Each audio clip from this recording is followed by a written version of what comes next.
واجب عینی سو آیت الله جوادی اموری شقوق مراجع دامی دلو خدواین خوینا دا قسم مرتد دی نظام بدی توس مسلون سجا پاک واجب عینی شرمت دامی واجب سون چون عبادت بزرگ الهی نو من یرس خداوند متعال سمزات کا زجی روزا تو پاسا من یرا زجی سنت شق پاسا صدقات تمام دم من یری عمر یان بس خن عبادتنا گنده بس کردن پروتست کو نظام جمهوری اسلامی ایرانی حمایت بس خن پتو دور نرید دم خدایش دلیل رژیم که مونتی نتی پرسنل بکنیم شق روزان بس تلو حرکت است مواظب باشیم این نظام نه به آسانی به دست آمده و نه به آسانی برمیگردد. اگر معاذالله کمترین آسیب ببیند تمام لعنت‌های گذشته دامنگیر ما می شود.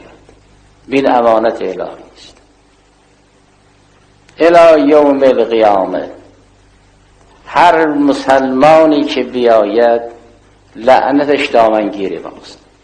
نظام ما نظام صفوی نیست که بره قجری بیاد، قجری نیست که بره زندی بیاد، یا زندی بره قجری بیاد، قجری بره پهلوی بیاد. این رفت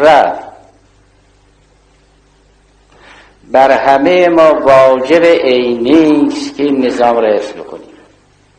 کاری که باعث تضعیف این نظام است، باعث تفرقه است، باعث نفاق افکنی است، باعث خدای ناکرده طمع بیگانه است، حرام عینی. یه وقت امام فرمود حفظ نظام از اوجب واجبات حتی از نماز واجب تره. من جا خوردم.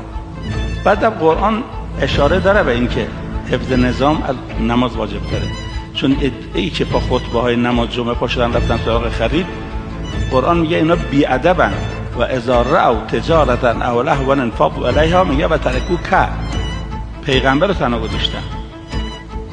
نمیگه ترکوها، باید میگه ترک الصلاه، ترک الخطبه.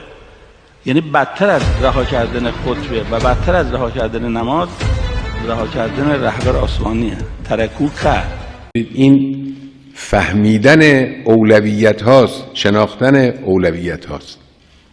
جهت را نشان میداد امام. فرمود حفظ نظام از اوجب واجبات یا اوجب واجبات است. یعنی همه مسائل بعدی فرع این مسئله است. این جهت رو به ما نشان داد. ممکنه جناب عالی با رفیق سر قضیه کوچک یا بزرگ اختلاف نظر داشته باشید، اما در حفظ نظام هر دوتون به قدر هم مسئولید. اونهایی که نفهمیدند این حرف امام را، در یک جاهایی خطاهای فاحش کردند. امام جهت رو نشون میداد. این مرد بزرگ اینجوری حرکت میکرد. خب